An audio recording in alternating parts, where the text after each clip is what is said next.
So I have just finished watching the Bethesda E3 conference and I thought I'd give you a summary of my thoughts, my initial feelings after watching it. Now I did actually do a live version of this, but it went on for quite some time, so I'm going to try and give you a more concise and short version. I will try my best. Now I also warn you, I am somewhat sleep deprived. I want to record this now whilst it's all fresh in my mind, but I'm probably going to go and pass out and sleep a while and come back and just check I'm not babbling like a moron. Now there are actually two different aspects of this discussion to me. One, the games they revealed, and two, the show itself, the way they revealed it. I'm going to leave the show itself until later on. I was a little negative towards it in places. If you did join for the live stream but didn't stay and I sounded a bit negative at points, that's because I was. It was not necessarily because of the things they were showing, but sometimes the way they were showing it and, more importantly, the order. I'll talk about that later on. I want to start by discussing the games they revealed. They started really strong. They came right out the gate with a bang, with just so much momentum by showing us gameplay of Rage 2. Now this one caught me by surprise because I've actually played Rage, the original, for a short while. I played it for a couple of hours and I got bored. I found it to be, I mean, it was an interesting idea, it looked great, and I didn't mind anything truly about the game. Nothing in the game made me go, oh that's terrible. I just got bored. It felt ridiculously linear, like I was just walking down a corridor shooting targets as they came to me, and I was just not interested. This trailer though, I mean, it looks totally different. Very, very open. The combat was so fluid looking, so aggressive, so high octane. There were powers, there were interesting weapons, and it just looked so much fun. It immediately reminded me of Doom.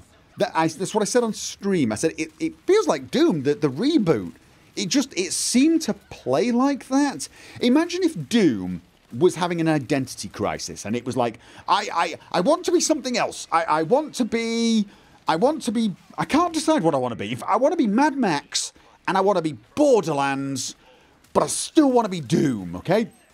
And somehow it managed it, because that was what I was looking at. It had that high octane, no nonsense, totally over the top combat from Doom, and then just went a little more over the top, somehow taking chaos and mayhem to whole new levels. I was sold instantly. I really hope that game plays as well as it looks. The vehicle combat looked great, the powers, the abilities, everything. It just looked so much fun. Really, tons of fun. Not the sort of game I do a let's play on my main channel, but definitely something I would stream, definitely something I would play for myself just to blow off a lot of steam. Major thumbs up. To be honest, this, for me, was the high point of the show, and it came at the start, which might give you some idea as to why I think the show itself wasn't as good as it should have been. Because this game, it's on my absolute must-buy list. Then they showed some Elder Scrolls Legends and Elder Scrolls Online, which I was less interested in. I mean, the Elder Scrolls Online stuff did look impressive. I think it's a very beautiful looking game, and if I was going to get back into the MMORPG scene, it probably would be the Elder Scrolls Online. It's just not the sort of game for me anymore. That game really has a large time requirement, as do any and all MMORPGs, at least most of the ones I'd be interested in. So I can't really afford that time. So not the game for me, but honestly it looked good. The trailer looked good, so, you know, hey, kudos for that, right? Then came Doom 2, or Doom Eternal, I believe it's actually called. I sort of wondered why they didn't call it Doom 2, and somebody said that would be confusing because there was a Doom 2, you know, in yonder years. But there was also a Doom 1 in yonder years. There was a Doom and they didn't mind calling the reboot Doom. Whatever. There's a Doom Return called Doom Eternal, and it looks like, well, it looks like more Doom. It really does. It's set on Earth. Yes, it's hell on Earth. And it looks just like more Doom. Apparently there are more demons, more ways to kill, more things to... It's just more Doom. It really is. If you liked Doom, and I did, you're probably going to like this. It's more of the same, maybe some new flavours, but in the end, let's face it, Doom didn't need that many flavours of mayhem and death. Just running around punching demons in the face and chopping them up with a chainsaw was enough most of the time, and the double-barrel shotgun. I mean, really? Honestly, beyond that, the rest was just a little bit of fun every now and again, so... Just give me the shotgun, give me the chainsaw, let me punch demons in the face, I'm probably going to be happy. This is yet another on my absolutely going to buy. Again, not exactly the sort of game for my main channel, but definitely one for me to play. They also showed some Quake Champions, and I have to admit, I was a little disappointed. I'm actually a fan of the original games, Quake 1 and Quake 2. I played Quake 1 a lot, but I played Quake 2 to death. I played a lot of Catch the Flag on that game, actually. I did try Quake 3, but I think I was sort of moving on to different sorts of games by then. I can't remember what I started playing. It might have been Counter-Strike or something like that. I'm not totally sure. But I did play Quake quite a lot, and I thought, Quake Champions, I might go and try and have some fun. But I was not impressed with what I saw. The game looked very dated, not just in the way it looked graphically behind the times. The movement, the gameplay, it looked like a game out of time. It's difficult to describe, but it felt like it lacked some of the momentum, some of the visceral reality that you get with a lot of FPS games now. I mean, think of games like Doom. Even though it's not very realistic, when you hit things or when you shoot things, there is a feeling of power, a feeling of impact. There's a recoil in the weapon. There's a sort of... When you punch things in the face, you get this feeling you just punched something in the face. And that... I don't know, it really was lacking. Now, that might be the footage they were showing us. It may not actually be how the game plays. It's just the impression I got from watching the trailer. So, I was not impressed with that one. They then moved on to what was probably the big disappointment of the night for me, and that was Prey. For those of you that don't know, I'm a huge fan of Prey. I think it was the best game released in 2017. I think it's completely underrated. I loved that game, and I really was hoping for a full DLC, some new extension to the story, or some new perspective. Perhaps playing a different character during the same period. I do know, I'm not going to go into spoilers. I don't want to go into spoilers because of the ending. So I wanted more of the same from that first game, and that's not what came. They added some new modes. So when you start up Prey now, there will be the story mode, and there is an NG Plus mode, which is okay and everything, and this survival mode. This is all free, so you can't complain.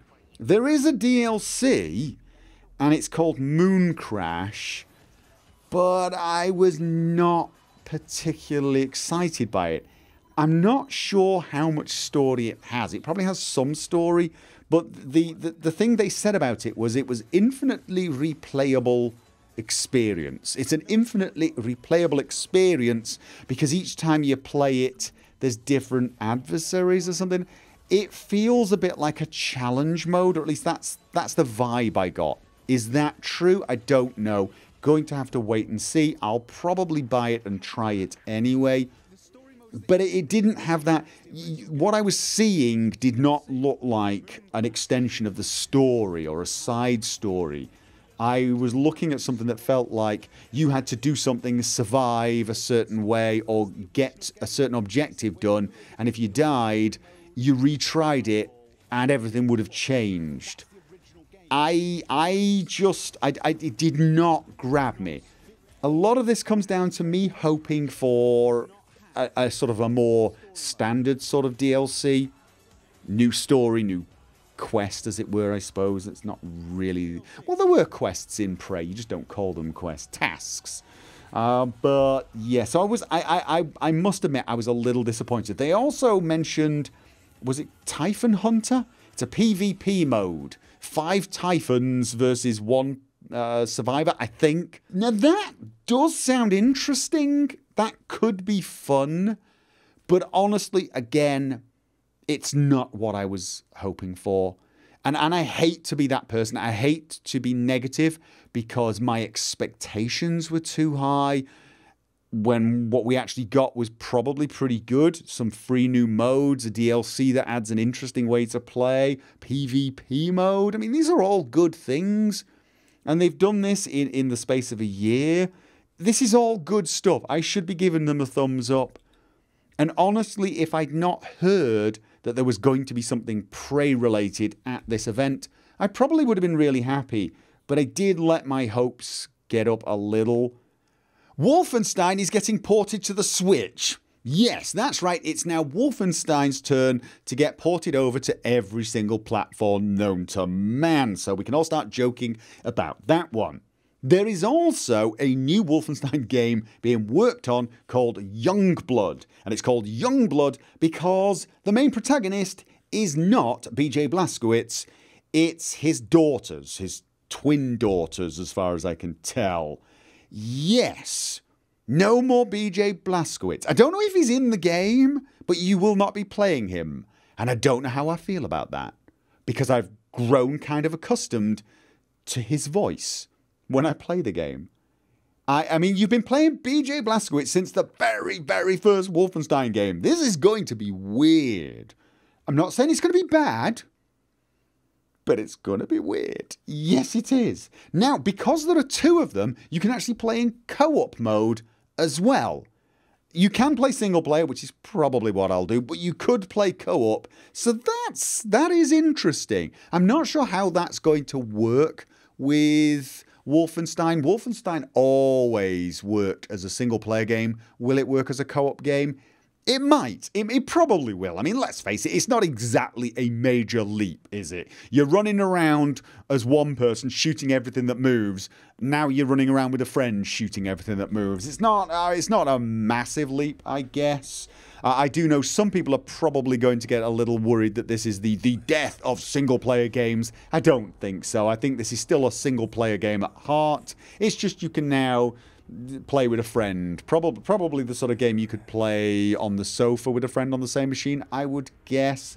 So yeah, not sure how I feel about it not being BJ Blazkowicz, but same time, more Wolfenstein. Definitely going to buy it. Definitely going to play it. Oh, and there's going to be a Wolfenstein VR. Now, it's not going to be a direct port of the original game as we had with Fallout 4 or Skyrim. It's going to be more like the Doom VR game, a totally new game based in the same time, I think. From what I can tell, you're going to be hacking into some of the German Panzer bots, taking control of them and wreaking mayhem, something like that. So that'll be one to check out, but that's not a major thing.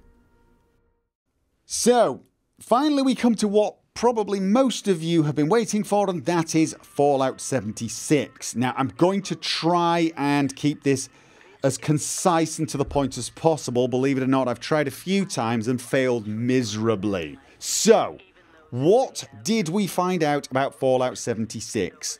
Well, if you are hoping for a single-player, open-world RPG, you are going to be disappointed, I think. I'll explain the I think part in a second. It is not that kind of game by the looks of things. Todd Howard did get our hopes up a little bit with the way he was talking about this game at some point, calling it a prequel, calling it a sort of a Fallout game, but it's a Fallout game the same way Fallout Tactics is a Fallout game. It is in the Fallout universe, but it's not the same as, say, Fallout 1 and Fallout 2, Fallout 3, Fallout New Vegas, Fallout 4. It is a spin-off. It is something different. I think it's something they wanted to make but it is going to be, for some people, not interesting, okay?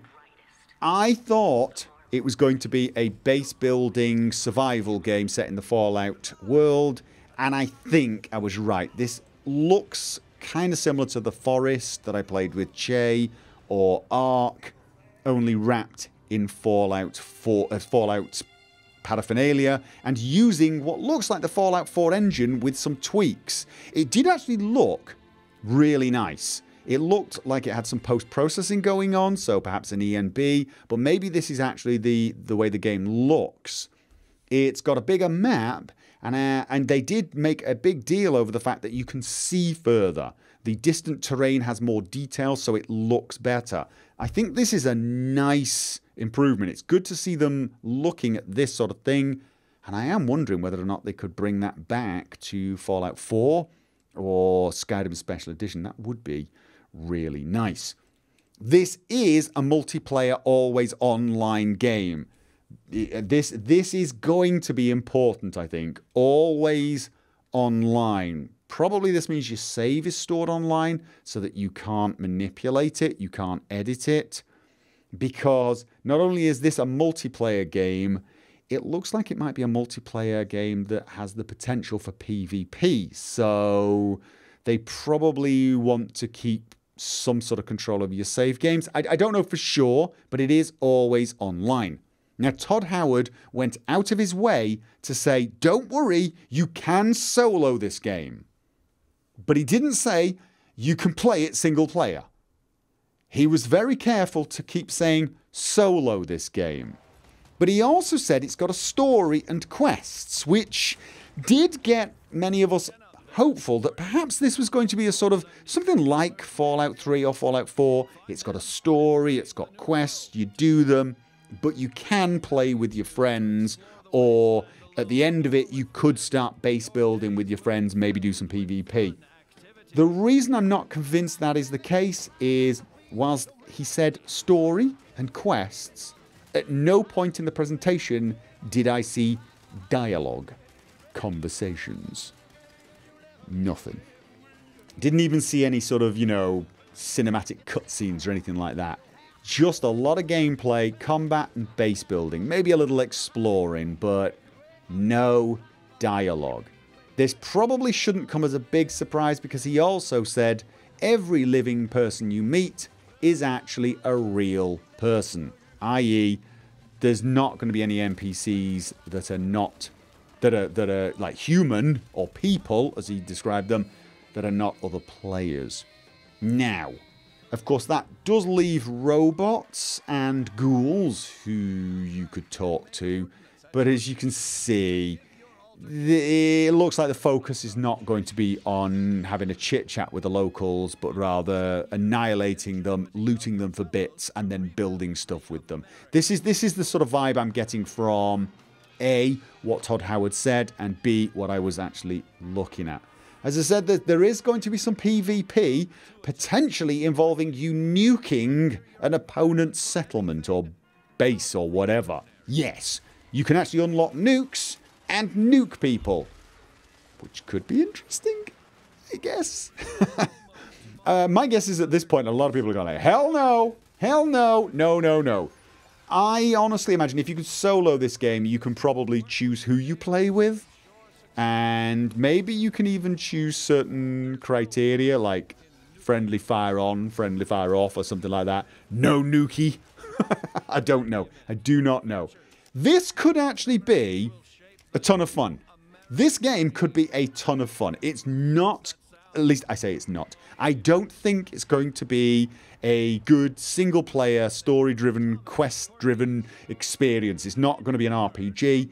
It's going to be a base-building survival game, and it's going to be something that you probably want to play with some friends to really get the most out of it. That's the vibe we're getting. We're hopefully going to get some more information tomorrow. There is or by the time you listen to this, today, or it's already happened. We are going to get more information. So, hey, it's not the game I would have hoped for from Bethesda Game Studios, because I want a single-player open-world RPG. But it's a game I actually am looking forward to playing. I must admit, it does look interesting. It does look fun. I'm going to give it a fair shake. And I suspect it'll be one I give a thumbs up to at the end. It really is. Oh, one topic that did come up was modding. People were saying, does this mean it's going to be like, no modding? Can we have modding on this? I probably don't. I wouldn't have thought so. Todd Howard didn't mention it, which is also something you should pay attention to. He didn't mention modding, whereas he did mention it for Fallout 4. So you've got the problem of it being online always and multiplayer with the potential for PvP. You can't have people installing mods that give them super powerful weapons and power armor and a special holotape that they press a button and everybody dies or something. Because that's the sort of thing we can do with modding. So, can you have modding in multiplayer games? Yes. Plenty of multiplayer games have modding. Plenty of MMOs have modding. But do they have the sort of modding we are used to in the BGS community? Almost certainly not. Because let's face it, in the BGS community, the modder community we have, we can mod anything we can think. Anything we could think, we will mod it. We can mod ourselves into gods, and that really isn't going to work in this case. There's also the issue of when you're playing with people, how does it deal with people who have different mod setups? Now, again, I know plenty of games handle this, but you've got to look at this from the perspective of a Bethesda Game Studios game. The way their engines work, the way the mods we've been creating, that's just not going to work, I think. So if we do get modding, I suspect it will be massively limited. Massively limited. Some people were saying, oh, this is probably so that they can sell more things on the Creation Club. I'm not even totally sure what they could sell on the Creation Club for this. Because if they sell stuff that gives you an in-game advantage, that's pay to win. And then we're done. So it'd have to be cosmetics. So maybe they get the Creation Club with cosmetics. I do not know. But yeah, what I would do with Fallout 76 is not just look at it as something completely different from the Fallout series and something completely different from the BGS series, but because of that, think of it as something completely different from modding. What modding we get, I have no idea, if any at all. It's going to be different. We've got to go into this thinking a new way. So that's my thoughts. This is not going to be my next video series. I am not going to have the Fallout 76 mod vault, is what I'm thinking, which is a shame. It is a shame. I'm really looking forward to Bethesda Game Studios' next highly moddable game. I really am. I just don't think this is it. Now, whilst I actually think Fallout 76 looks like it's going to be a fun game, I think I'm going to enjoy it quite a lot. You could feel the mood in the conference dip a little as that particular game was described. People were getting, you could feel it in the crowd. They were less and less impressed, less and less excited. It wasn't quite what they wanted. And so when he announced the next thing, it didn't go down well. You know, I mean, it's not like he got booed or anything, but you could just feel him losing the crowd. He lost me. This actually had me hitting my head on the desk. He announced the Elder Scrolls Blades. It's an Elder Scrolls mobile game. And it's terrible that I sound so negative about this, because in actual fact, it didn't look half bad. I thought it looked kind of fun. If I was traveling a lot, I would probably play this. In fact, you can play it on PC and even in virtual reality, so I might still play it. It could be fun. It's probably not a full Elder Scrolls experience by any stretch of the imagination, but it didn't actually look too bad at all. So, you know, it's just revealing it towards the end. You want to end on a high note. You want to end on a high note. And this, I suppose, is where I'm discussing the show itself. You should start with something reasonably good and then work your way up through the stuff that's really good, and then right at the end release the stuff that's just so staggering people are like, oh my god. You know, and I mean, we ended Fallout 76 and we thought that was going to be the last thing, and then you announce a mobile game. It's just not really. I wouldn't have said it was advisable, but there you are. There is a mobile game, and my actual feelings towards this are, it's probably kind of fun, and you know what? I'll give it a try. But oh my god, did you pick a terrible sort of game to add at the end of your show, or at least almost the end, because he did have a couple of other reveals. I say reveals, but they didn't really reveal a lot. The first thing, of course, was Starfield, as we all expected, and we got to see not a lot. We know it's in space. That's what we know. It's in space.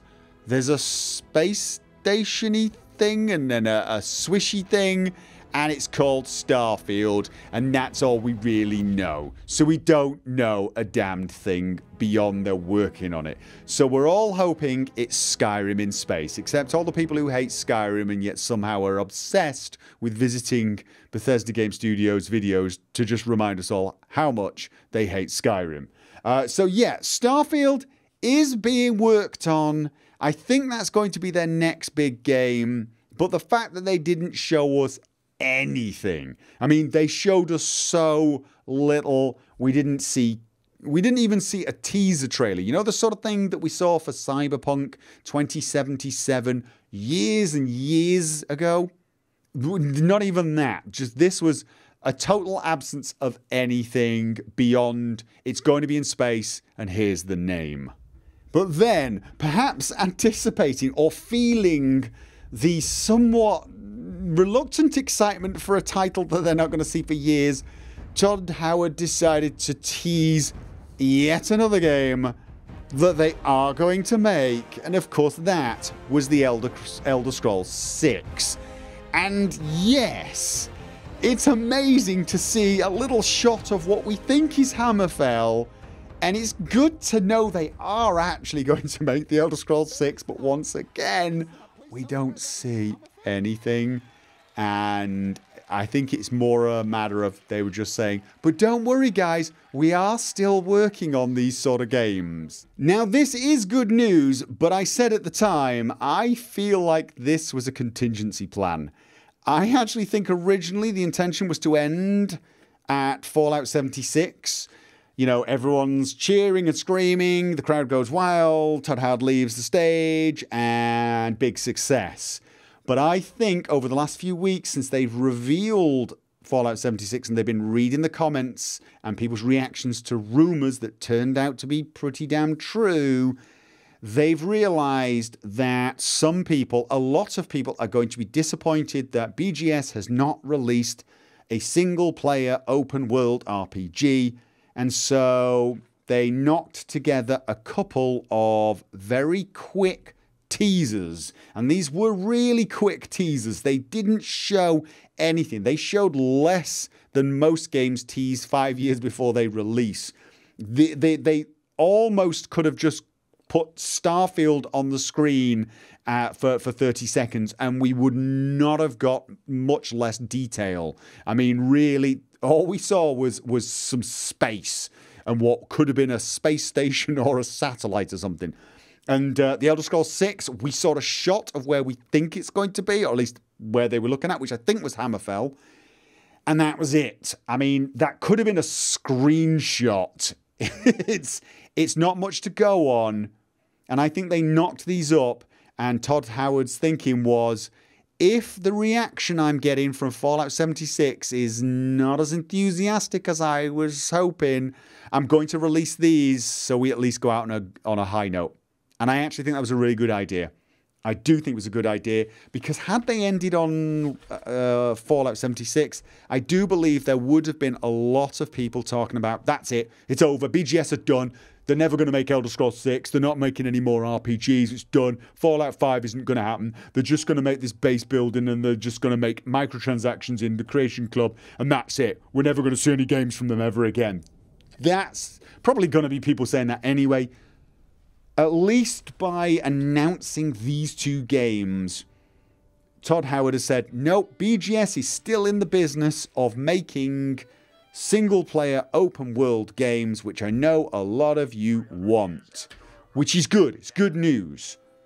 But what I want to see now, the next time I hear about this, and it's going to be a few years, I want to see a single-player open world game, not just a teaser for it, because as excited as I get just at the thought of the Elder Scrolls 6, I would like the Elder Scrolls 6 to appear sometime, you know, before I shuffle off this mortal coil. You know, I know people crack jokes about when Skyrim, when the Elder Scrolls 6 is going to be out, but please let it be soonish. I think I've got another 2 or 3 years left of Skyrim in me. I think the Leonard Let's Play is going to go on for a few years. But when that comes to an end, I'll be ready for the next game. So 2020, 2021, that would be nice. Thank you very much, Bethesda. I'm glad you've confirmed you're working on them. I'm glad we can now say, no, they are actually going to make them. And hey, who knows? Maybe they'll add VR elements to them. Or a VR version, and maybe we'll even have multiplayer options in these, because that might be interested. They're getting experience with different areas, but at the end of the day, the most important thing to me, and I think to a lot of other people, is that Bethesda Gaming Studios make a Bethesda Gaming Studios game, single player, open world RPG, because that's why I fell in love with them. That's why I want to play their games. And that's what I'm looking for. That is what I'm looking for. So, thank you very much for listening to me ramble on. I'm sorry I went on for ages. Trust me, in the live stream afterwards, we went on way longer. So, you know, this was shorter. I am going to be doing some more live streaming of interviews and perhaps even other events. I don't know when. I will try and announce them over Twitter. So, thank you very much for listening. Please leave comments down below, preferably polite ones. I do realize some people will be unable to do that. However, try your best, okay? So, thank you for listening. Good night. Well, actually, in my case, good morning, because it really is. Oh, God, I gotta go to bed.